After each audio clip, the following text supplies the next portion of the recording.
Hi friends, నేను మీ వెంకటేశ్వర రెడ్డి. మరి ఈ వీడియోలో ఏపీ టెట్ మరియు డిఎస్సి ప్రిపేర్ అయ్యేటువంటి ఆస్పిరెంట్స్ను బేస్ చేసుకొని ఎస్పెషల్లీ ఈ వీడియోలో ఎన్పిఈ 2020, ఆర్టీఈ 2009, ఎన్సీఎఫ్ 2005 మరి ఈ 3 టాపిక్స్ను బేస్ చేసుకొని టెట్లో ప్రతి టాపిక్ను బేస్ చేసుకుని ఒక బిట్ ఇస్తున్నాడు ఫ్రెండ్స్. సో మ్యాక్సిమం 2 బిట్స్ లేదా 100% అయితే 3 బిట్స్ కూడా ఇవ్వడానికి ఆస్కారం అయితే ఉంటుంది. మరి టెట్లో అయితే సైకాలజీ, పెడగాజీ టాపిక్లో యాడ్ చేస్తారు. అదే మీకు డిఎస్సిలో అయితే మాత్రము విద్యా దృక్పథాలు టాపిక్లో మీకు ఈ టాపిక్స్ ఉండడం అయితే జరిగింది. సో టెట్కి ఈ టాపిక్స్ ఉన్నాయి, అదేవిధంగా డిఎస్సికి కూడా ఈ టాపిక్స్ ఉన్నాయి. ఆల్రెడీ మనం ఈ 3 టాపిక్స్ను బేస్ చేసుకొని డీటెయిల్డ్ ఎక్స్ప్లెనేషన్ చూసాము. NPE 2020, RTE 2009, NCF 2005 detailed explanation ప్రతి కంటెంట్ బేస్ చేసుకొని క్లియర్గా ఎక్స్ప్లెనేషన్ ఇవ్వడం అయితే జరిగింది. మరి ఈ వీడియోలో ఈ 3 టాపిక్స్ను బేస్ చేసుకొని అసలు క్వశ్చన్ ఫ్రేమింగ్ ఏ విధంగా ఉంటుంది, ప్రీవియస్ క్వశ్చన్స్ ఏ విధంగా అడిగారు, మరి ఒక క్వశ్చన్సే కాదు ఆ క్వశ్చన్ యొక్క డీటెయిల్డ్ ఎక్స్ప్లెనేషన్ కూడా మనం ఈ వీడియోలో డిస్కస్ చేద్దాము. దానికి రిలేటెడ్గా ఉండేటువంటి టాపిక్స్ కూడా క్లియర్గా ఎక్స్ప్లెనేషన్ ఇచ్చాను కాబట్టి మీరు వీడియో చివరి వరకు చూస్తే ఈ 30 బిట్సే కాదు 30తో పాటు మీరు 90 బిట్స్ కవర్ చేశాము అనేటువంటి ఆలోచనలో మీరు 100% అయితే ఉంటారు. ఫ్రెండ్స్, మన ఛానలే డిఎస్సికి సంబంధించింది కాబట్టి ఇంకా ఎవరైనా మన ఛానల్ సబ్స్క్రైబ్ చేసుకుని వాళ్ళు సబ్స్క్రైబ్ చేసుకోగలరు. వీడియోకు చిన్న లైక్ ఇవ్వండి. మన ఎంవీఆర్ ఫ్రీ వాట్సాప్ గ్రూప్లో జాయిన్ కావాలి అనుకుంటే ఈ వీడియోలో మీకు డిస్క్రిప్షన్లో ఫ్రీ వాట్సాప్ గ్రూప్ లింక్ ఇచ్చాము, జాయిన్ కాగలరు. మరి ఫ్రీ వాట్సాప్ గ్రూప్లో జాయిన్ అయితే మీకు day to day updates, TET to DSC అప్డేట్స్తో పాటు మీరు ఏ రోజు వీడియో ఆ రోజు మీకు ఫ్రీ వాట్సాప్ గ్రూప్లో షేర్ చేస్తాం కాబట్టి 100% ఫ్రీ వాట్సాప్ గ్రూప్లో జాయిన్ కావడం మాత్రం మిస్ చేసుకోవద్దు. ఈ వీడియోలో డిస్క్రిప్షన్లో ఇచ్చాను, లింక్ పై క్లిక్ చేసి యాడ్ కాగలరు. అదేవిధంగా ఎస్జిటి ప్రిపేర్ అయ్యేటువంటి ఆస్పిరెంట్స్ను బేస్ చేసుకొని మీకు కంప్లీట్గా టెక్స్ట్ బుక్ ఓరియంటేషన్లో క్లాసెస్తో పాటు ఎగ్జామ్స్ మీ ఫ్రీ టైంలో ఎప్పుడైనా క్లాస్ వినొచ్చు, మీ ఫ్రీ టైంలో ఎప్పుడైనా ఎగ్జామ్స్ రాసుకోవచ్చు. టెట్తో పాటు డిఎస్సి వరకు వ్యాలిడిటీ ఇస్తూ కేవలము 600 రూపీస్కి మాత్రమే ఇస్తున్నాం ఫ్రెండ్స్. కేవలం 600 రూపీస్కి మాత్రమే. ఈరోజే కొత్త బ్యాచ్ స్టార్ట్ చేసాము, 28th అనగా ఈరోజే కొత్త బ్యాచ్ స్టార్ట్ చేసాము. డైలీ 4 సబ్జెక్ట్స్ ఉంటాయి. మరి ఆ 4 సబ్జెక్ట్స్ ఏంటి, వాటికి సంబంధించినటువంటి క్లాసెస్ ఏంటి, వాటికి సంబంధించినటువంటి ఎగ్జామ్స్ ఏంటి, ఇలా ఒక షెడ్యూల్ ప్రకారం మీకు కండక్ట్ చేయడం అయితే జరుగుతుంది. బట్ మీ ఫ్రీ టైంలో ఎప్పుడైనా క్లాస్ వినొచ్చు, మీ ఫ్రీ టైంలో ఎప్పుడైనా ఎగ్జామ్స్ రాసుకోవచ్చు. మరి ఇంత మంచి అవకాశాన్ని మాత్రం మీరు మిస్ చేసుకోవద్దు. కేవలం 600 రూపీస్కి మాత్రమే ఇస్తున్నాము ప్రెజెంట్ ఆఫర్ పరంగా. మరి విల్లింగ్ ఉన్న వాళ్ళు స్క్రీన్ మీద కనిపించేటువంటి నా వాట్సాప్ నెంబర్కి ఇంట్రెస్టెడ్ అని మెసేజ్ చేయండి. నా వాట్సాప్ నెంబర్ 8341949272. మరి 600 రూపీస్ డైరెక్ట్గా పే చేయాలి అనుకుంటే PhonePe are Google pay number, ఇది స్క్రీన్ షాట్ తీసుకోండి slide, 8074177322. PhonePe are Google pay number 8074177322. P Lakshmidevi అని వస్తుంది. ఆ నెంబర్కు పే చేసిన తర్వాత పైన ఇచ్చినటువంటి నా వాట్సాప్ నెంబర్కి స్క్రీన్ షాట్, మీ పేరు, మీ జిల్లా పంపించండి. ఈ రోజు స్టార్ట్ చేసిన బ్యాచ్లో యాక్టివేట్ చేసి మీకు ఈ రోజు షెడ్యూల్ కూడా షేర్ చేయడం అయితే జరుగుతుంది. ఫ్రెండ్స్, ఆలస్యం చేసుకోవద్దు, ఇది ఒక మంచి అవకాశము. ఈ అవకాశాన్ని మాత్రము మిస్ చేసుకోవద్దు. మరి లేట్ చేయకుండా కంటెంట్లోకి వెళ్దాం. సబ్స్క్రైబ్ చేసుకోవడం మాత్రం మర్చిపోవద్దు. మరి ప్రీవియస్ బిట్స్ ఫ్రెండ్స్, ఒక బిట్సే కాదు దాని యొక్క డీటెయిల్ ఎక్స్ప్లెనేషన్ కూడా మనము క్లియర్గా ఇచ్చాము. మీరు వీడియో చివరి వరకు చూస్తే 30 బిట్స్ ఉన్నాయి. 30తో పాటు ఇంకొక 60 బిట్స్ 90 బిట్స్ విన్నాము అనేటువంటి ఫీలింగ్ మీకు 100% అయితే కలుగుతుంది. మరి ఫస్ట్ బిట్ పరంగా ఎన్సీఎఫ్ 2005లో 2వ అధ్యాయము దేనికి సంబంధించింది అని ఇచ్చాడు. అంటే ఇక్కడ ఎన్సీఎఫ్ 2005 అంటేనే మనకు మొత్తం ఎన్ని అధ్యాయాలు, 5 అధ్యాయాలు ఉన్నాయి. సో ఇక్కడ మనకు ఎన్సీఎఫ్ అంటేనే నేషనల్ కరికులం ఫ్రేమ్వర్క్, ఎన్సీఎఫ్ 2005 జాతీయ పాఠ్య ప్రణాళిక చట్టం అంటాం.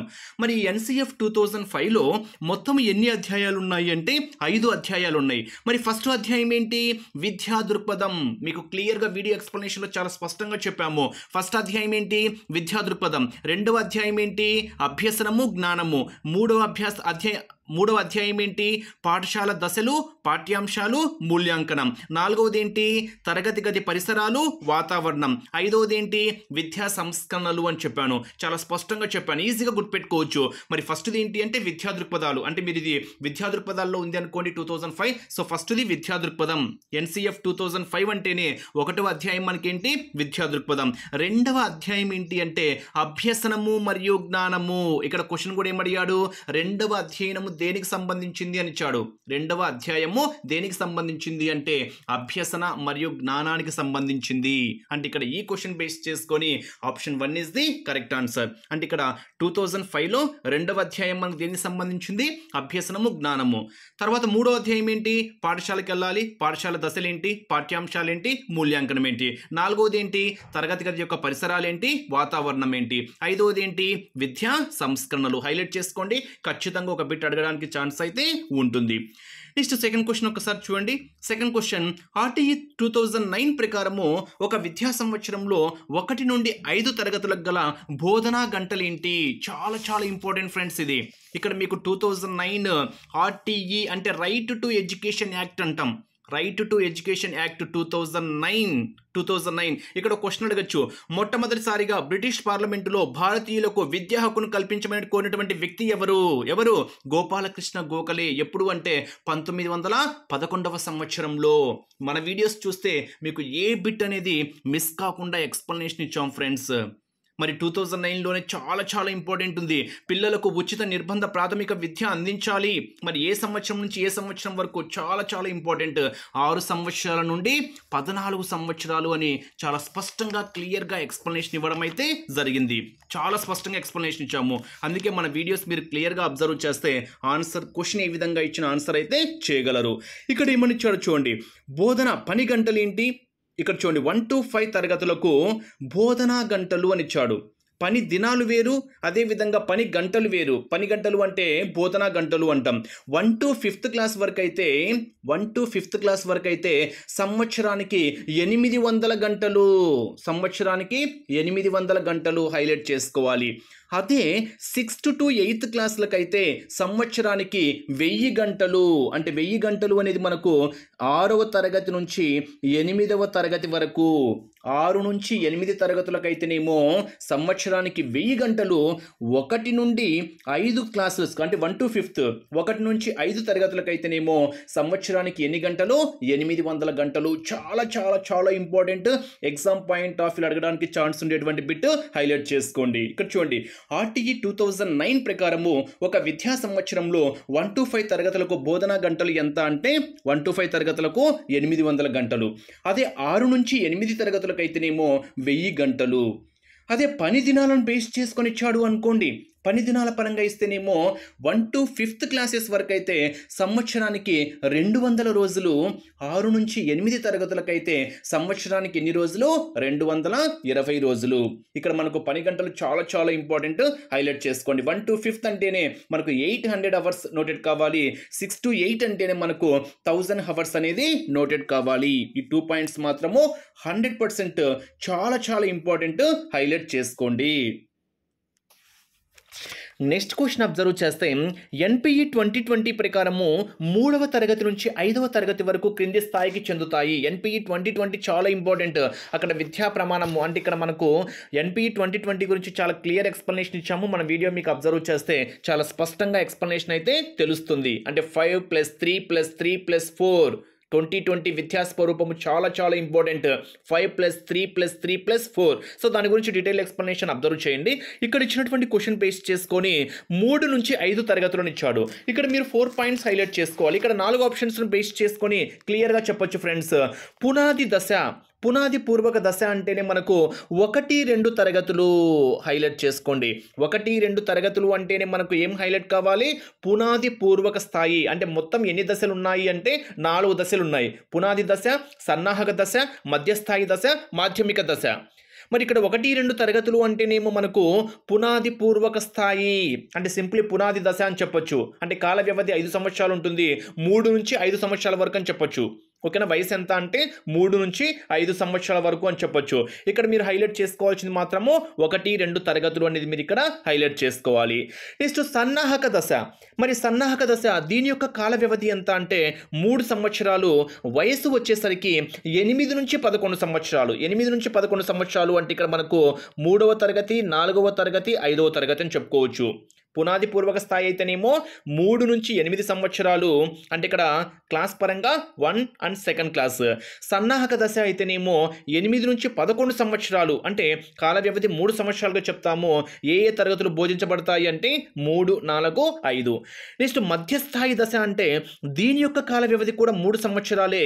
వయసు వచ్చేసరికి 11 నుంచి 14 సంవత్సరంలో క్లాస్ పరంగా అబ్జర్వ్ చేస్తే 6, 7, 8, అంటే 6th, 7th, 8th క్లాసెస్ అంటేనే మనకు మధ్యస్థాయి, మిడిల్ ఏజ్ అనేది మీరు ఇక్కడ హైలైట్ చేసుకోవాలి. నెక్స్ట్ మాధ్యమిక దశ అంటే కాల వ్యవధి 4 సంవత్సరాలు, వయసు వచ్చేసరికి 14 నుంచి 18 సంవత్సరాలు.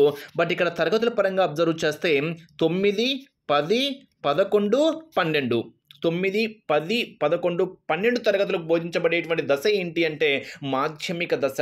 హైలైట్ చేసుకోండి friends. Exam point of view అడగడానికి ఛాన్స్ ఉండేటువంటి మరో బిట్గా మనం దీన్ని చెప్పుకోవచ్చు అనమాట. అంటే ఎన్పిఈ 2020 ప్రకారము 1వ తరగతి నుంచి 2వ తరగతి వరకు అయితేనేమో పునాది దశ, 3 నుంచి 5వ తరగతి వరకు అయితేనేమో సన్నాహక దశ, 6 నుంచి 8వ తరగతి వరకు అయితేనేమో మధ్యస్థాయి దశ, 9 నుంచి 12 తరగతులకు అయితేనేమో, అంటే 9, 10, అదేవిధంగా 11, 12 తరగతులు అయితేనేమో మాధ్యమిక దశగా మనం ఇక్కడ చెప్పుకుంటాము.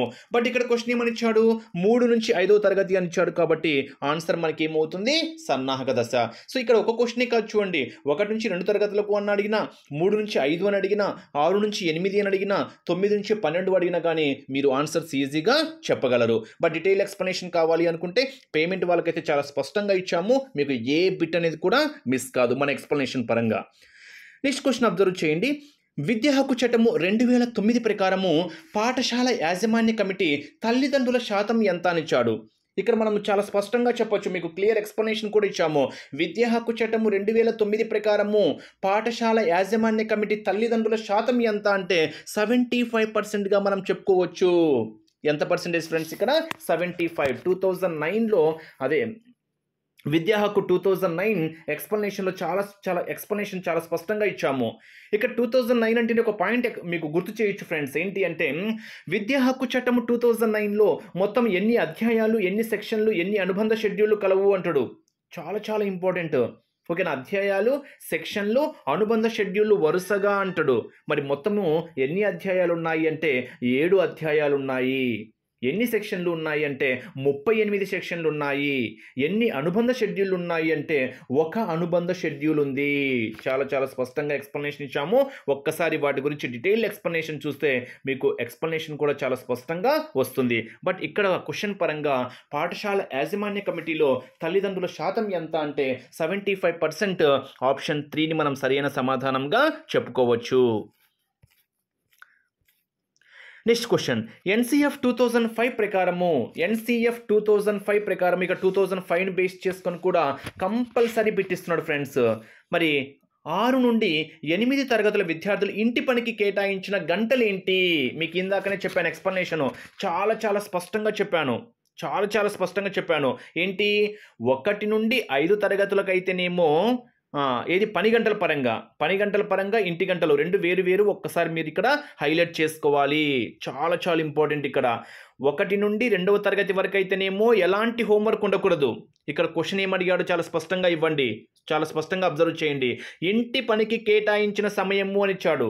మీకు ఇందాక ఏం చెప్పాను, పాఠశాలకు సంబంధించి 1 to 5th క్లాస్కి అయితేనేమో సంవత్సరానికి 800 గంటలు అని చెప్పాను. పని గంటలను బేస్ చేసుకొని 6 to 8 అయితేనేమో సంవత్సరానికి 1000 గంటలు అని చెప్పాను. అవి పని గంటలు. ఇక్కడేంటి, ఇంటి పనికి కేటాయించినటువంటివి అని అడిగాడు. ఇంటి పనికి కేటాయించినవి. ఇక్కడ మీకు 3 ఆప్షన్స్ హైలైట్ చేసుకోవాలి. 1, 2 తరగతులకు అయితేనేమో ఎలాంటి హోంవర్క్ అనేది ఇవ్వకూడదు. హైలైట్ చేసుకోండి. చాలా ఇంపార్టెంట్ అనమాట. నెక్స్ట్ 3, 5 తరగతులకు, అంటే 3 నుంచి 5 తరగతులకు అయితే వారానికి 2 గంటలు. 2 గంటలు. నెక్స్ట్ 6 నుండి 8 తరగతులకు అయితే వారానికి 4 నుండి 6 గంటలు. వారానికి 4 నుండి 6 గంటలు. ఇక్కడ మీరు హైలైట్ చేసుకుంటే ఆన్సర్ మనకేంటో స్పష్టంగా తెలిసిపోయింది. సో 6 నుంచి 8 తరగతులకు అని ఇచ్చాడు కాబట్టి మనకు ఆన్సర్ ఏమవుతుంది, వారానికి 4 నుండి 6 గంటలు. అది 9, 10 తరగతులకు అయితేనేమో వారానికి 10 నుండి 12 గంటలు. హైలైట్ చేసుకోవాలి. చాలా చాలా చాలా ఇంపార్టెంట్. ఎగ్జామ్ పాయింట్ ఆఫ్ వ్యూలో అడగడానికి ఛాన్స్ ఉండేటువంటి బిట్ హైలైట్ చేసుకోవాలి. మళ్ళీ రికలెక్ట్ చేస్తున్నా. 1-2 తరగతులకైతేనేమో ఎలాంటి హోంవర్క్ అనేది ఇవ్వకూడదు. 3-5 తరగతులకైతేనేమో వారానికి 2 గంటలు మాత్రమే. 6-8 తరగతులకైతే వారానికి 4-6 గంటలు. అదేవిధంగా 9-10 తరగతులకైతేనేమో వారానికి 10-12 గంటలు. బట్ ఇక్కడ క్వశ్చన్ ఏంటి, 6-8 తరగతుల విద్యార్థులకు ఇంటి పనికి కేటాయించిన సమయం ఎంత అంటే వారానికి 4-6 గంటలు. ఆప్షన్ 1 ఈజ్ ది కరెక్ట్ ఆప్షన్గా మనం ఇక్కడ చెప్పుకోవచ్చు. చూడండి, ఎగ్జామ్ పాయింట్ ఆఫ్ వ్యూ ఇక్కడే మీకు అర్థమవుతుంది. NCF 205 నుంచి అంటే NCF 2005 నుంచి మనకు సంవత్సరానికి పని గంటల పరంగా అడగడానికి ఛాన్స్ ఉంటుంది, లేదా ఇంటి పనికి కేటాయించిన సమయాన్ని బేస్ చేసుకొని కూడా ఎగ్జామ్ పాయింట్ ఆఫ్ వ్యూ అడగడానికి ఛాన్స్ అయితే ఉంటుంది. నెక్స్ట్ క్వశ్చన్ 2020 బేస్ చేసుకొని NPE 2020 ప్రకారము MPhil కోర్సు చాలా చాలా ఇంపార్టెంట్. NPE 2020 గురించి మీరు క్లియర్గా అబ్జర్వ్ చేస్తే మీరు ఆన్సర్ చెప్పేయచ్చు ఫ్రెండ్స్. ఇక్కడ MPhil కోర్సును బేస్ చేసుకొని 4 సంవత్సరాల గ్రాడ్యుయేట్ తర్వాత 3 సంవత్సరాల కాలము అని ఇచ్చాడు, ఇంటర్మీడియట్ తర్వాత 6 సంవత్సరాల కాలం అని ఇచ్చాడు, పోస్ట్ గ్రాడ్యుయేట్ తర్వాత 2 సంవత్సరాలు ఇచ్చాడు, నిలిపివేయబడింది అని ఇచ్చాడు. అంటే ఇక్కడ మీరు ఒక్కసారి అబ్జర్వ్ చేస్తే NPE 2020 ప్రకారము MPhil కోర్స్ అనేది నిలిపివేయబడింది. హైలైట్ చేసుకోండి ఫ్రెండ్స్. చాలా చాలా చాలా ఇంపార్టెంట్. ఎగ్జామ్ పాయింట్ ఆఫ్ వ్యూలో అడగడానికి ఛాన్స్ ఉండేటువంటి బిట్. అంటే మీకు క్లియర్ ఎక్స్ప్లెనేషన్ చూస్తే మీరు క్వశ్చన్ ఏ విధంగా ఇచ్చినా ఆన్సర్ అయితే చేయగలరు. అందుకే మీకు డీటెయిల్ ఎక్స్ప్లెనేషన్ అయితే మీరు అబ్జర్వ్ చేయండి అని చెప్తున్నా. నెక్స్ట్ క్వశ్చన్ RTE 2009 ప్రకారము ఇక్కడ 2009 బేస్ చేసుకొని ఇచ్చాడు. RTE 2009 ప్రకారము ప్రైవేట్ పాఠశాలలో పేద బడుగు బలహీన వర్గాల పిల్లలకి 1వ తరగతిలో కేటాయించినటువంటి సీట్లు ఎన్ని అని అడిగాడు. 1వ తరగతిలో కేటాయించబడినటువంటి సీట్లు ఎన్ని అంటే 25%. మీరు వీడియో చాలా స్పష్టంగా వినింటే మీరే ఆన్సర్ చెప్పేయచ్చు ఫ్రెండ్స్. RTE 2009 గురించి మీరు ఒక్కసారి క్లియర్గా అబ్జర్వ్ చేస్తే ప్రైవేట్ పాఠశాలలో పేద బడుగు బలహీన వర్గాల పిల్లలకు 1వ తరగతిలో కేటాయించినటువంటి సీట్లు ఎన్ని, ఎంత శాతము సీట్లు కేటాయించబడినాయి అంటే 25% అనేది మీరు ఇక్కడ హైలైట్ చేసుకోవాలి. మరి నెక్స్ట్ క్వశ్చన్ ఒకసారి అబ్జర్వ్ చేస్తే NCF 2005 ప్రకారము 2వ తరగతి వరకు ఎటువంటి పని సూచించలేదు. అయితే ఆ తరువాత తరగతి 3వ తరగతి నుంచి వారానికి ఎన్ని గంటలు హోంవర్క్ కేటాయించవచ్చు. మీకు ఇందాక క్లియర్గా చెప్పాను. NCF 2005ను బేస్ చేసుకొని మరి పని గంటల పరంగా మీకు చాలా స్పష్టంగా చెప్పాను. ఏమని 1-2 తరగతులకైతే ఎలాంటి హోంవర్క్ అనేది ఇవ్వకూడదు అని చెప్పాను. ఇక్కడ కూడా అదే ఇచ్చాడు. 2వ తరగతి వరకు ఎటువంటి ఇంటి పని అయితే సూచించలేదు. తరువాత అంటే 3వ తరగతి నుంచి వారానికి ఎన్ని గంటలు, 3 నుంచి 5వ తరగతి వరకు ఎన్ని గంటలు అని చెప్పాను, 2 గంటలు అని చాలా స్పష్టంగా మీకు క్లియర్గా ఎక్స్ప్లెనేషన్ ఇచ్చాను. అంటే ఇక్కడ option 2 is the correct answer. మళ్ళీ రికలెక్ట్ చేస్తున్నా. 1-2 తరగతులకైతే ఎలాంటి హోంవర్క్ అనేది లేదు. 3 నుంచి 5 తరగతులకైతేనేమో వారానికి 2 గంటలు అనేది హైలైట్ చేసుకోండి. 6 నుంచి 8 తరగతులు అయితేనేమో వారానికి 4 నుంచి 6 గంటలు అనేది హైలైట్ చేసుకోండి. 9-10 తరగతులకైతేనేమో వారానికి 10 నుండి 12 గంటలు అనేది మీరు ఇక్కడ హైలైట్ చేసుకోండి. చాలా చాలా important. Exam point of view అడగడానికి ఛాన్స్ ఉండేటువంటి బిట్. ఇక్కడ 3వ తరగతి నుండి అని ఇచ్చాడు కాబట్టి 3వ తరగతి నుంచి 5వ తరగతి వరకు వారానికి ఎన్ని గంటలు అని చెప్పాను, 2 గంటలు అని చెప్పాను కాబట్టి option 2 is the correct answer.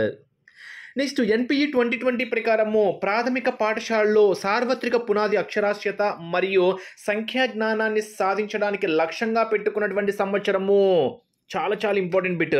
NPE 2020 గురించి ఒక 4 పాయింట్స్ మీకు హైలైట్ చేశాను అనుకోండి. ఫర్ ఎగ్జాంపుల్ మీకు ఇక్కడ ఒకటి ఇంపార్టెంట్ పాయింట్ ఏంటి, విద్యా వ్యవస్థలో భారీ సంస్కరణలకు శ్రీకారం చుడుతూ నూతన విద్యా విధానం 2020ని కేంద్ర ప్రభుత్వము క్యాబినెట్ ఎప్పుడు ఆమోదించింది అంటే జూలై 29, 2020న ఆమోదించింది అనేది హైలైట్ చేసుకోండి. కేంద్ర క్యాబినెట్ నూతన విద్యా విధానం 2020ని ఎప్పుడు ఆమోదించింది అంటే జూలై 29, 2020న ఆమోదించడం అయితే జరిగింది. ఇక్కడ ఒక ఇంపార్టెంట్ పాయింట్ ఏంటి అంటే అందరికీ నాణ్యమైన విద్య ప్రధాన లక్ష్యంగా బేస్ చేసుకొని అందరికీ నాణ్యమైన విద్య ప్రధాన లక్ష్యంగా చేసుకొని 2030 నాటికి ఏ సంవత్సరంకి 2030 సుస్థిరాభివృద్ధి లక్ష్యాలకు అనుగుణంగా నూతన జాతీయ విద్యా విధానం 2020 రూపొందించడం అయితే జరిగింది. అంటే ఇక్కడ మీరు హైలైట్ చేసుకోండి ఏంటి, అందరికీ నాణ్యమైన విద్య ప్రధాన లక్ష్యంగా చేసుకొని సుస్థిరాభివృద్ధి లక్ష్యాలకు అనుగుణంగా నూతన జాతీయ విద్యా విధానం 2020ని ఎప్పటికి రూపొందించారు అంటే 2030కి రూపొందించారు అనేది మీరు ఇక్కడ హైలైట్ చేసుకోవాలి. ఇక్కడ మీరు హైలైట్ చేసుకోవాలి అంటే ఆప్షన్ మనకి ఇక్కడ హైలైట్ చేసుకోవచ్చు, 2030 అనేది మీరు ఇక్కడ హైలైట్ చేసుకోవచ్చు. ఇక్కడ క్వశ్చన్ ఇంకొంచెం క్లారిటీగా అబ్జర్వ్ చేయండి ఫ్రెండ్స్. మరి 2025 దేనికి, 2030 దేనికి, ఒక్కసారి క్వశ్చన్ కూడా చాలా ఇంపార్టెంట్. మరి ఇక్కడ మీరు ఒక్కసారి అబ్జర్వ్ చేస్తే 5వ తరగతి దాటిన అందరికీ, అంటే ఇక్కడ ప్రాథమిక పాఠశాలలో అని మెన్షన్ చేశాడు చూడండి, మీరు ఒక్కసారి అబ్జర్వ్ చేయాలి. NPE 2020 ప్రకారము ప్రాథమిక పాఠశాలలో సార్వత్రిక పునాది అక్షరాస్యత మరియు సంఖ్యా జ్ఞానాన్ని సాధించడానికి లక్ష్యంగా పెట్టుకున్న సంవత్సరం ఏంటి అంటే మనము 2025గా చెప్పొచ్చు. 2025 అంటే ఈ రెండు మీరు హైలైట్ చేసుకోండి. 2025 దేన్ని చూపిస్తుంది, మీరు ఒక్కసారి 2020 యొక్క లక్ష్యాలు మనం ఒక్కసారి అబ్జర్వ్ చేస్తే 2025 నాటికి 3 నుంచి 6 సంవత్సరాల పిల్లలందరికీ నాణ్యతమైనటువంటి ప్రారంభ బాల్య విద్యను అందించాలి. అదేవిధంగా 5వ తరగతి అంతకు మించిన వారిలో ప్రతి విద్యార్థిలోనూ అక్షరాస్యత పునాదిని గణించాలి అనేది మనకు 2025 అనేది మీరు ఇక్కడ హైలైట్ చేసుకోవాలి. చాలా చాలా ఇంపార్టెంట్. ప్రాథమిక పాఠశాలలోని క్లియర్గా మెన్షన్ చేశాడు కాబట్టి మనకు ఆన్సర్ ఏమవుతుంది, 2025 అవుతుంది. అంటే ఈ క్వశ్చన్కి ఆన్సర్ ఏంటి, 2025 ఇస్ ది కరెక్ట్ ఆన్సర్. మరి 2030 దేనికి కరెక్ట్ ఆన్సర్ అవుతుంది, 3 నుంచి 18 ఏళ్ల వయసులో ఉన్న అందరికీ చదువు అని NPE 2020 లక్ష్యంగా పెట్టుకున్నటువంటి సంవత్సరం ఏంటి అంటే మనం 2030గా చెప్పొచ్చు. అంటే ఇక్కడ మీరు హైలైట్ చేసుకోవాల్సింది ఏంటి అంటే 2030 అంటేనే మనకు 3 నుంచి 18 సంవత్సరాల వయసు గల పిల్లలందరికీ ఉచిత తప్పనిసరి నాణ్యమైనటువంటి పాఠశాల విద్య అందేటట్టు చేయడమే మనకు 2030 యొక్క ముఖ్య లక్ష్యంగా చెప్పుకోవచ్చు. అదేవిధంగా ఇందాక కూడా ఒక పాయింట్ చెప్పాను ఏంటి, 2030 కల్లా సుస్థిరాభివృద్ధి సాధించాలని అజెండాకు అనుగుణంగా విద్యా విధానం తయారు చేయబడింది అనేటువంటి పాయింట్ కూడా మీరు ఇక్కడ హైలైట్ చేసుకోవాలి. అంటే 2030 నాటికల్లా అంటే అర్థం ఏంటి, 3 నుండి 18 ఏళ్ల వయసులో హైలైట్ చేసుకోవాలి. 3 నుండి 18 ఏళ్ల వయసులో అని మెన్షన్ చేస్తేనేమో 2030 అనేది కరెక్ట్ ఆన్సర్గా తీసుకోవచ్చు. నెక్స్ట్ ప్రాథమిక పాఠశాలను బేస్ చేసుకొని ఇచ్చాడు అనుకోండి, 2025 ఇస్ ది కరెక్ట్ ఆన్సర్. అంటే మనం ఏం చెప్పొచ్చు ఇక్కడ 2025కి సంబంధించి 3 నుంచి 6 సంవత్సరాల విద్య పిల్లలందరికీ నాణ్యమైనటువంటి ప్రారంభ బాల్య విద్యను ఇవ్వాలి. అదేవిధంగా 5వ తరగతి అంతకు మించిన వారిలో ప్రతి విద్యార్థిలోనూ అక్షరాస్యత పునాదిని గణించడాన్ని సాధించాలి ఏ సంవత్సరానికల్లా అంటే 2025 కల్లా అనేది మీరు ఇక్కడ హైలైట్ చేసుకోవాలి. 3 నుంచి 18 సంవత్సరాలు అంటేనే మనకు హైలైట్ కావాల్సిన ఆన్సర్ ఏంటి అంటే 2030 అనేది మీకు ఇక్కడ హైలైట్ కావాలి. బట్ ఈ క్వశ్చన్ బేస్ చేసుకొని option 1 is the correct answer. Next question, NCF 2005 మార్గదర్శక సూత్రము. NCF హైలైట్ చేసుకోవాలి. 2005 మార్గదర్శక సూత్రం ఏంటి ఒక్కసారి అబ్జర్వ్ చేస్తే, ఎక్కువ పరీక్షలను నిర్వహించడము, పాఠ్య ప్రణాళికను పాఠ్య పుస్తకాలు పరిమితి చేయడము, పాఠశాల బయటి జీవితంతో జ్ఞానాన్ని అనుసంధానించడము, కంఠస్థ బట్టి పద్ధతులను ప్రోత్సహించడము. అంటే మీరు ఇక్కడ ఆన్సర్ ఏం చెప్పొచ్చు అంటే పాఠశాల బయటి జీవితంతో జ్ఞానాన్ని అనుసంధించడము హైలైట్ చేసుకోవాలి ఫ్రెండ్స్. ఇక్కడ NCF 2005 మార్గదర్శక సూత్రం ఏంటి మీరు క్లియర్గా ఎక్స్ప్లెనేషన్ మీరు అబ్జర్వ్ చేసింటే ఆన్సర్ మీరే చెప్పేవాళ్ళు ఫ్రెండ్స్. మీరే ఆన్సర్ క్లియర్గా మీరే దాని యొక్క ఎక్స్ప్లెనేషన్ కూడా మీరే ఇచ్చేవాళ్ళు. NCF 2005 యొక్క మార్గదర్శక సూత్రము అంటేనే మీరు ఏం హైలైట్ చేసుకోవాలి, పాఠశాల బయటి జీవితంతో జ్ఞానాన్ని అనుసంధానించడం అనేది మనకి ఇక్కడ క్లియర్గా మీరు ఆన్సర్ అయితే చెప్పేయచ్చు. Option C is the correct answer. Next NPE 2020 ప్రకారము 1-2 తరగతులు క్రింది స్థానికి వస్తాయి. మీకు ఆల్రెడీ ఇందాక చాలా స్పష్టంగా ఎక్స్ప్లెనేషన్ ఇచ్చాను అనుకుంటా. అవునా? కిందక మీకు ఒక 1 2 సెకండ్ దేనికి వస్తుంది, థర్డ్ ఫోర్త్ ఫిఫ్త్ దేనికి వస్తుంది, మీకు క్లియర్గా ఎక్స్ప్లెనేషన్ ఇచ్చాను. మొత్తం 4 దశలు ఏంటి, పునాది దశ అని, సన్నాహక దశ అని, మధ్యస్థాయి దశ అని, మాధ్యమిక దశ అని చాలా స్పష్టంగా చెప్పాను. మనకి ఇక్కడ ఏం క్వశ్చన్ అడిగాడు, 1 2 తరగతులకు అని చెప్పాడు. మీకు ఇందాక ఒకసారి ఎక్స్ప్లెనేషన్ ఇచ్చింటే 1 2 తరగతులకు పునాది పూర్వక దశ అని చెప్పాను, హైలైట్ చేసుకున్నారా? ఇది 1 2 తరగతులను బేస్ చేసుకొని. నెక్స్ట్ సన్నాహక దశ అంటే ఏం చెప్పాను మీకు, 3 4 5 తరగతులను బేస్ చేసుకొని చాలా స్పష్టంగా చెప్పాను. మధ్యస్థాయి దశ అంటే ఏం చెప్పాను, 6 7 8 తరగతులకు అని చెప్పాను. మాధ్యమిక స్థాయి అంటే ఏం చెప్పాను, 9 10 అదేవిధంగా 11 12 తరగతులకు అని చాలా స్పష్టంగా చెప్పడం అయితే జరిగింది. ఇక్కడ 1 2 తరగతులు అని ఇచ్చాడు కాబట్టి ఆన్సర్ ఏమవుతుంది, పునాది పూర్వక స్థాయి. Option 1 is the correct answer. Next RTE 2009 ప్రకారము 6 నుండి 8 తరగతులకు ఒక విద్యా సంవత్సరంలో బోధనా గంటలు ఏంటి అని అడిగాడు. చాలా ఎక్స్ప్లెనేషన్ ఇంపార్టెంట్. మీకు ఇందాక చాలా స్పష్టంగా ఎక్స్ప్లెనేషన్ ఇచ్చాను ఫ్రెండ్స్. బోధనా గంటలను బేస్ చేసుకొని మీకు క్లియర్గా ఎక్స్ప్లెనేషన్ ఇవ్వడం అయితే జరిగింది. మీరు అబ్జర్వ్ చేసింటే ప్రతి పాయింట్ ఇంపార్టెంటే మీరు హైలైట్ చేసుకోవాలి. ఇక్కడ క్వశ్చన్ ఏంటో చూడండి ఒక్కసారి. ఇక్కడ మీకు క్వశ్చన్ అబ్జర్వ్ చేస్తే ఆర్టీఈ 2009 ప్రకారము 6 నుండి 8 తరగతులకు ఒక విద్యా సంవత్సరంలో బోధనా గంటలు అని ఇచ్చాడు. మీకు ఇందాక 3 పాయింట్స్ చెప్పాను. 3 పాయింట్స్, పని గంటలు అని చెప్పాను, పని దినాలు అని చెప్పాను, అదేవిధంగా అంటే విరామ సమయంలో ఇంటి పని పరంగా చెప్పాను, పని దినాలు అని చెప్పాను, పని గంటలు అని చెప్పాను. అదే మీకు ఇంటి పని పరంగా 1 2 తరగతులకు ఇవ్వకూడదు అని చెప్పాను, 3 నుంచి 5 తరగతులకు వారానికి 2 గంటలు అని చెప్పాను, 6 నుండి 8 తరగతులకు వారానికి 4 నుంచి 6 గంటలు అని చెప్పాను, 9 10 తరగతులకు అయితే వారానికి 10 నుంచి 12 గంటలు అని చెప్పాను. చాలా స్పష్టంగా చెప్పాను. పని దినాలను బేస్ చేసుకొని 1 నుంచి 5 తరగతులకు అయితే సంవత్సరానికి 200 రోజులు అని చెప్పాను, 6 నుంచి 8 తరగతులకు అయితే సంవత్సరానికి 220 రోజులు అని చెప్పాను. నెక్స్ట్ పని గంటలను బేస్ చేసుకొని 1 నుంచి 5 తరగతులకు అయితే సంవత్సరానికి 800 గంటలు అని చెప్పాను, 6 నుంచి 8 తరగతులకు అయితే సంవత్సరానికి 1000 గంటలు అని చెప్పాను. సో ఇక్కడ మనకు ఆన్సర్ ఏమవుతుంది, 6 నుంచి 8 తరగతులకు అని ఇచ్చాడు కాబట్టి సంవత్సరానికి పని గంటలు ఎన్ని అంటే 1000 గంటలు. Option 2 is the correct answer. Next NPE 2020 ప్రకారము విద్యా వ్యవస్థ యొక్క నమూనా చాలా ఇంపార్టెంట్. మీకు ఇందాక కూడా చాలా స్పష్టంగా ఎక్స్ప్లెనేషన్ ఇచ్చాను. మీరు అబ్జర్వ్ చేసింటే అంతకుముందు 10+2+ విద్యాస్థానంలో మనకు ఏ విద్యా స్వరూపాన్ని ఏర్పరిచారు అంటే 5+3+3+4 ఏంటి, 5+3+3+4. Option 1 is the correct. చాలా important friends. 100% exam point of వ్యూలో అడగడానికి ఛాన్స్ ఉండేటువంటి బిట్ హైలైట్ చేసుకోండి. ఎన్పిఈ 2020 విద్యా స్వరూపము అంటేనే మనకు హైలైట్ కావాల్సింది ఏంటి, 5+3+3+4. చాలా ఇంపార్టెంట్.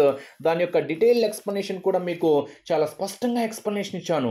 మీరు హైలైట్ చేసుకొని ఉంటే చాలా స్పష్టంగా ఎక్స్ప్లెనేషన్ ఇచ్చాను. అది కూడా మీరు ఇక్కడ హైలైట్ చేసుకోవాలి. అంటే 3 నుంచి 8 సంవత్సరములకు, 3 నుంచి 8 అంటే మీకు 5 సంవత్సరాలు. అవునా? అక్కడ మీకు టేబుల్ రూపంలో మీకు ఎక్స్ప్లెనేషన్లో మీకు 4 దశలు అని చెప్పాను. గుర్తుందో గుర్తులేదో మీకు మొత్తం 4 దశలు అని చెప్పాను. ఏంటి, పునాది దశ అని చెప్పాను. పునాది దశ అంటే మనకు 3 నుంచి 8 సంవత్సరములు అంటే అక్కడ 5. నెక్స్ట్ సన్నాహక దశ అని చెప్పాను. అవునా? సన్నాహక దశ అంటే ఏంటి, 8 నుంచి 11 సంవత్సరాలు అని చెప్పాను అంటే అక్కడ 3. నెక్స్ట్ మధ్యస్థాయి దశ అని చెప్పాను, అక్కడ 11 నుంచి 14 సంవత్సరాలు అని చెప్పాను. 11 నుంచి 14 సంవత్సరాలు అంటే అక్కడ 3. మాధ్యమిక దశ అని చెప్పాను అంటే అక్కడ ఏంటి, 14 నుంచి 18 సంవత్సరాలు అని చెప్పాను. అక్కడ ఏంటి, 4. అంటే స్వరూపం ఏమవుతుంది, 5+3+3+4. ఇందాక చెప్పిందే మీకు. అంటే 1 2 అంటే 1 నుంచి 2 తరగతుల పరంగా అబ్జర్వ్ చేస్తే 5 అనేది ఏంటి మనకి ఇక్కడ 3 నుంచి 8 సంవత్సరాలు అని. అదే తరగతుల పరంగా చెప్తే 1 నుండి 2 తరగతులు అని చెప్పాను. నెక్స్ట్ 3 ఏంటి, 8 నుంచి 11 సంవత్సరాలు సన్నాహక దశ అని చెప్పాను. క్లాస్ పరంగా అబ్జర్వ్ చేస్తే 3 4 5 క్లాసెస్ అని చెప్పాను. నెక్స్ట్ ఇంకొక 3 ఏంటి, 11 నుంచి 14 ఇయర్స్ అని చెప్పాను. మధ్యస్థాయి దశ అని చెప్పాను. తరగతుల పరంగా అబ్జర్వ్ చేస్తే 6 7 8 తరగతులు అని చెప్పాను. నెక్స్ట్ లాస్ట్ 4 దేన్ని తెలియజేస్తుంది, 14 నుంచి 18 సంవత్సరాలు అని చెప్పాను. తరగతుల పరంగా అబ్జర్వ్ చేస్తే 9, 10, 11, 12 తరగతులు. దశ పరంగా మాధ్యమిక దశ. దీని గురించి మీకు చాలా స్పష్టంగా ఎక్స్ప్లెనేషన్ కూడా ఇచ్చాను. NPE 2020 అంటేనే విద్యా వ్యవస్థ యొక్క నమూనా ఏంటి? 5+3+3+4 అందరికీ తెలిసిందే. నెక్స్ట్ ఇక్కడ చూడండి, RTE చట్టం 2009 యొక్క ప్రధాన లక్ష్యం ఏంటి? చాలా చాలా ఇంపార్టెంట్. మీకు ఆల్రెడీ క్లియర్ ఎక్స్ప్లెనేషన్ కూడా ఇచ్చాను. RTE చట్టం 2009 యొక్క ప్రధాన లక్ష్యం ఏంటి? పిల్లలకు ఉచిత నిర్బంధ విద్యను అందించడము. పిల్లలకు ఉచిత నిర్బంధ విద్యను అందించడము. ఏ ఇయర్స్ నుంచి? అది ఇయర్ కూడా చాలా ఇంపార్టెంట్. ఏంటి ఇయర్? మీకు ఆల్రెడీ 2-3 సార్లు కూడా ఎక్స్ప్లెనేషన్ ఇచ్చాను. 6 నుండి 14 సంవత్సరముల పిల్లలకి 6 నుండి 14 సంవత్సరముల పిల్లలకి ఉచిత నిర్బంధ విద్యను అందించడము దేని యొక్క ప్రధాన లక్ష్యంగా చెప్పుకోవచ్చు అంటే RTE చట్టం 2009 యొక్క ప్రధాన లక్ష్యంగా చెప్పుకోవచ్చు. అందరికీ తెలిసిందే, నో పాయింట్. నెక్స్ట్ NPE 2020లో మొత్తం చాప్టర్లు ఎన్ని? మొత్తము భాగాలు ఎన్ని? ఇది కూడా ఇంపార్టెంటే కదా. మొత్తము భాగాలు ఎన్ని, అదేవిధంగా మొత్తము ఎన్ని చాప్టర్లు ఉన్నాయి? ఎన్ని చాప్టర్లు ఉన్నాయి? మీరు ఒక్కసారి NPE 2020 యొక్క డీటెయిల్ ఎక్స్ప్లెనేషన్ అబ్జర్వ్ చేస్తే మీరే ఆన్సర్ చెప్పేయచ్చు ఫ్రెండ్స్. 27/4 మీకు క్లియర్గా చెప్పాను. జాతీయ విద్యా విధానంలో మొత్తం ఎన్ని భాగాలు ఉన్నాయి అంటే 4 భాగాలు ఉన్నాయి అని చెప్పాను. 4 భాగాలు. అదే 1వ భాగంలో అయితేనేమో 1 నుంచి 18 అధ్యాయాలు అంటే చాప్టర్స్ అనమాట. 1వ భాగంలో అయితేనేమో 1 నుండి 8 అధ్యాయాలు అని చెప్పాను. 2వ భాగంలో అయితేనేమో 9 నుంచి 19 అధ్యాయాలు అని చెప్పాను.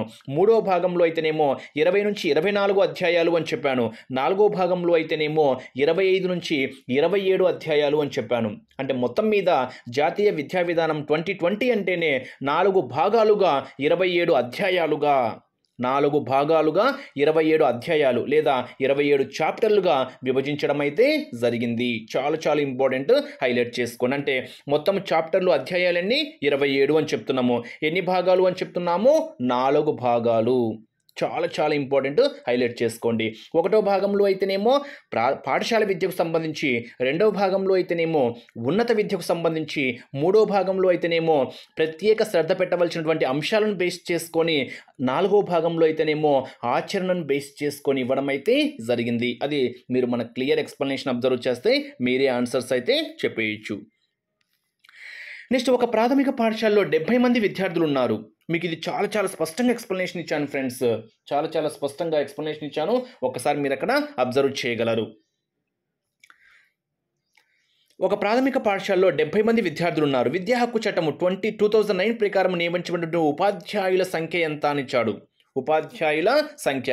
మరి ఇక్కడ ఉపాధ్యాయుల సంఖ్యను బేస్ చేసుకొని 2009 కదా, మీకు దాని గురించి చాలా స్పష్టంగా ఎక్స్ప్లెనేషన్ ఇచ్చాను.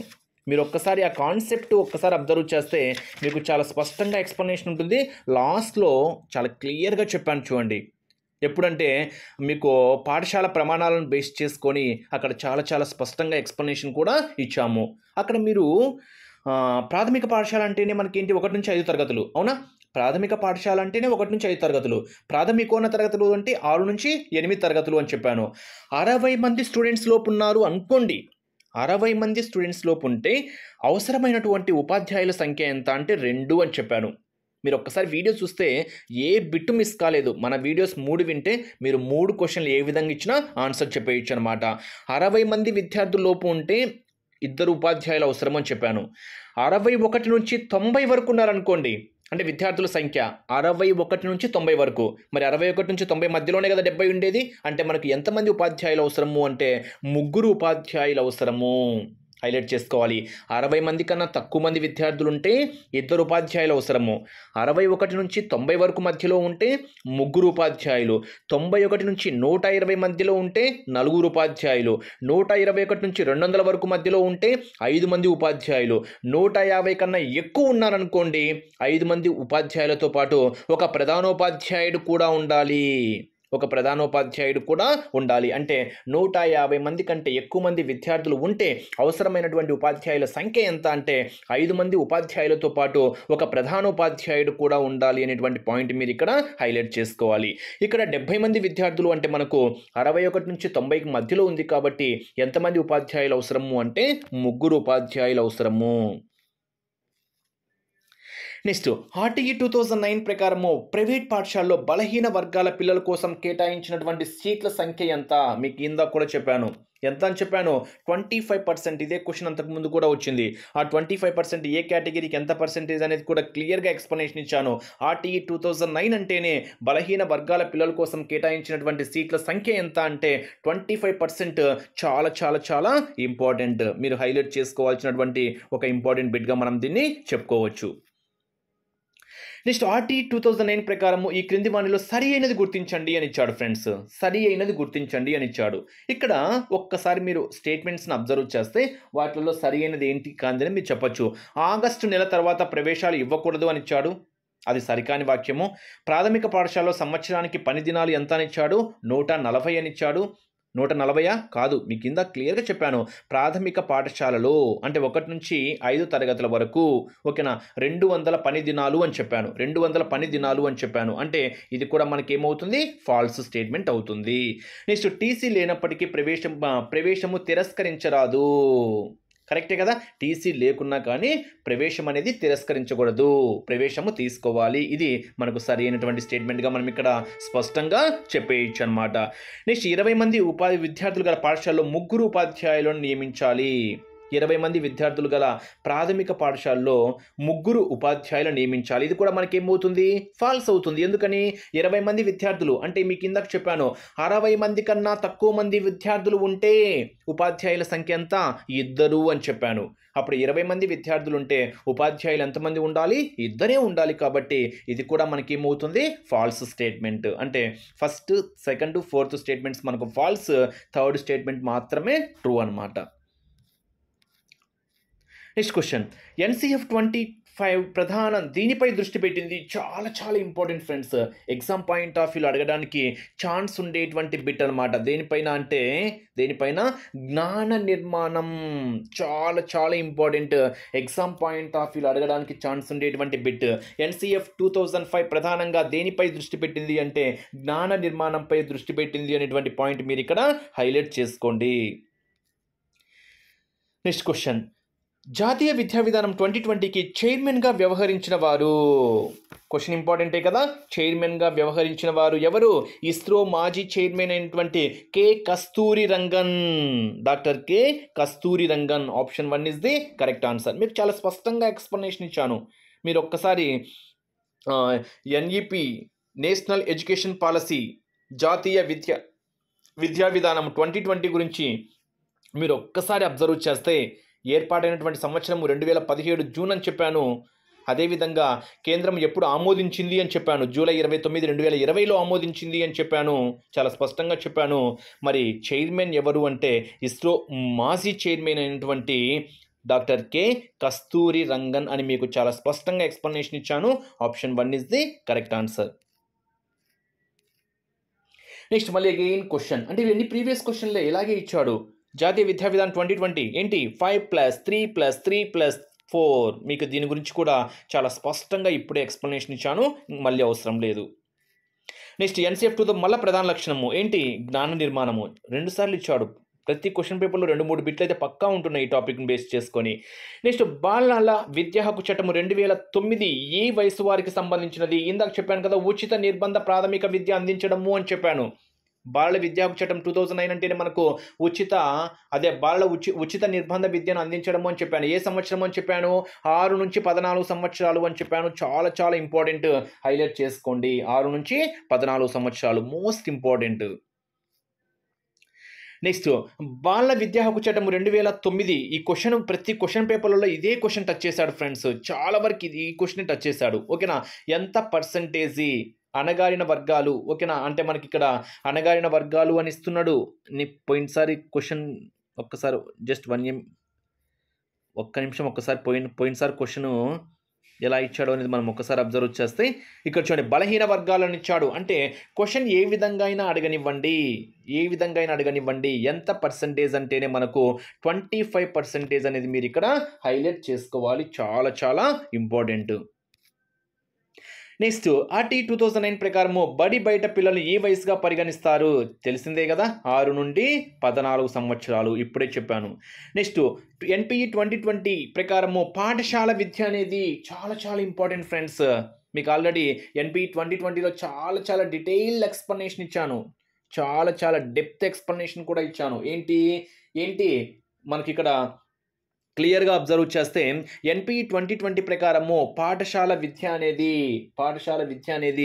1 to మనకేంటి పూర్వ ప్రాథమిక స్థాయి నుంచి 12వ తరగతి వరకు హైలైట్ చేసుకోవాలి. ఎన్పిఈ 2020 ప్రకారము పాఠశాల విద్య అనేది పూర్వ ప్రాథమిక స్థాయి నుంచి ఎన్నవ తరగతి వరకు? 12వ తరగతి వరకు హైలైట్ చేసుకోవాలి. మీకు ఇందాక చెప్పాను కదా, ఇందాక మీకు విద్యా స్వరూపమే చెప్పాను. 5 అంటే మనకి ఎన్ని సంవత్సరాల వరకు, 3 అంటే మీకు చెప్పాను, తర్వాత 3 అంటే చెప్పాను, తర్వాత 4 అంటే కూడా చెప్పాను. అది మీరు ఒక్కసారి లాస్ట్న 4 అంటే మనకు 9th 10th 11th 12th అని చెప్పాను కదా, అంటే 12th వరకు అని ఉంది చూడండి. ఫస్ట్ 5 అంటే పూర్వ ప్రాథమిక స్థాయి నుంచి, ఓకేనా, పూర్వ ప్రాథమిక స్థాయి నుంచి. అందుకే మనం ఇక్కడ చాలా స్పష్టంగా అబ్జర్వ్ చేయాలి అని చెప్పేది. క్లియర్ ఎక్స్ప్లెనేషన్ కూడా మీకు అక్కడ చాలా స్పష్టంగా ఇవ్వడం అయితే జరిగింది, అవునా? అక్కడ మీరు ఒకసారి అబ్జర్వ్ చేసింటే ఆన్సర్ మీరే చెప్పేటోళ్ళు. 3 నుంచి 8 సంవత్సరాలు, 3 నుంచి 8 సంవత్సరాలు అంటే అర్థం ఏంటి? మనకు పూర్వ ప్రాథమిక స్థాయి నుంచి, ప్రాథమిక స్థాయి అంటే 1 to 5th క్లాసెస్ అంటాం, 1 to 5th క్లాసెస్ అంటాం. అంటే 1 2తో పాటు ముందు కూడా, అంటే దాన్ని మనము పూర్వ ప్రాథమిక అంటాం. అంటే పూర్వ ప్రాథమిక అంటే 3 నుంచి 8 సంవత్సరాలు, అదేవిధంగా సన్నాహక అంటే 8 నుంచి 11 సంవత్సరాలు, మాధ్యమిక అంటే 11 నుంచి 14 సంవత్సరాలు, అదే మధ్యస్థాయి అంటే మాధ్యమిక అంటే 14 నుంచి 18 సంవత్సరాలు అని చెప్పాను. 18 సంవత్సరాలు, 14 నుంచి 18 సంవత్సరాలు అంటే మనకు 9, 10, 11, 12th క్లాసెస్ వరకు అని చెప్పాము. అంటే ఇక్కడ మనకు ఎన్పిఈ 2020 అంటేనే పూర్వ ప్రాథమిక స్థాయి నుంచి 12వ తరగతి వరకు అనేది మీరు ఇక్కడ హైలైట్ చేసుకోవాలి. నెక్స్ట్ ఆర్టీఈ 2009 ప్రకారం బాలలు అనగా ఇప్పుడే చెప్పాను కదా, బాలలు అనగా 6 నుంచి 14 సంవత్సరాల వయసు, 6 నుండి 14 సంవత్సరాల వయసు. నెక్స్ట్ ఆర్టీఈ 2009 ప్రకారం ఎలిమెంటరీ విద్య అంటేనే మనకు 1 to 8th classes, 1 to 8th classes. RTE 2009 ప్రకారము ఎలిమెంటరీ విద్య అంటే ఏంటి? మనకు 1 to 8th క్లాసెస్. నెక్స్ట్ 2020 ప్రకారము బహుళ విషయ విద్యా సంస్థలుగా ఎప్పటికి మారాలి? ఇందాక 2025 అనేది మీకు ఆన్సర్ ఒకటి చెప్పాను చూడండి. రెండింటికి కంపారిజన్ ఒక్కసారి అబ్జర్వ్ చేయండి. ఎన్పిఈ 2020 ప్రకారము ఉపాధ్యాయ విద్యను బోధించే సంస్థలు ఈ క్రింది ఏ సంవత్సరం నాటికి బహుళ విషయక విద్యా సంస్థలుగా మారాలి అంటే 2030 అనేది మనకి ఇక్కడ సరైన సమాధానంగా చెప్పుకోవచ్చు. ఈ విధంగా ఎగ్జామ్ పాయింట్ ఆఫ్ వ్యూలో ప్రీవియస్ క్వశ్చన్స్లో ఇలా ఇచ్చాడు. మన క్లాసెస్ వింటే మాత్రము, మనం చెప్పినటువంటి క్లాసెస్ కానివ్వండి, మనం ఇచ్చినటువంటి ఎగ్జామ్స్ కానివ్వండి రాస్తే ఈ 3 క్వశ్చన్స్ని బేస్ చేసుకుని, ఈ 3 టాపిక్స్ని బేస్ చేసుకొని క్వశ్చన్ ఏ విధంగా ఇచ్చినా మీరు ఆన్సర్ చేసే విధంగా తయారవుతారు. అందుకే మన పేమెంట్ గ్రూప్లో ఒకవేళ జాయిన్ కావాలి అనుకుంటే, మీకు విల్లింగ్ ఉంటే మాత్రము ఈ రోజు నుంచే కొత్త బ్యాచ్ స్టార్ట్ చేశాము. అది కూడా కేవలము 600 రూపీస్ మాత్రమే తీసుకుంటున్నాము. విల్లింగ్ ఉన్న వాళ్ళు స్క్రీన్ మీద కనిపించేటువంటి నా వాట్సాప్ నెంబర్కి మెసేజ్ చేయగలరు, 8341949272. డైరెక్ట్గా అమౌంట్ పే చేయాలి అనుకుంటే 8074177322 ఆ నెంబర్కు పే చేసి నాకు స్క్రీన్ షాటు, మీ పేరు, మీ జిల్లా పంపించండి, యాక్టివేట్ చేస్తా. ఓకే ఫ్రెండ్స్, మరి wish you all the best.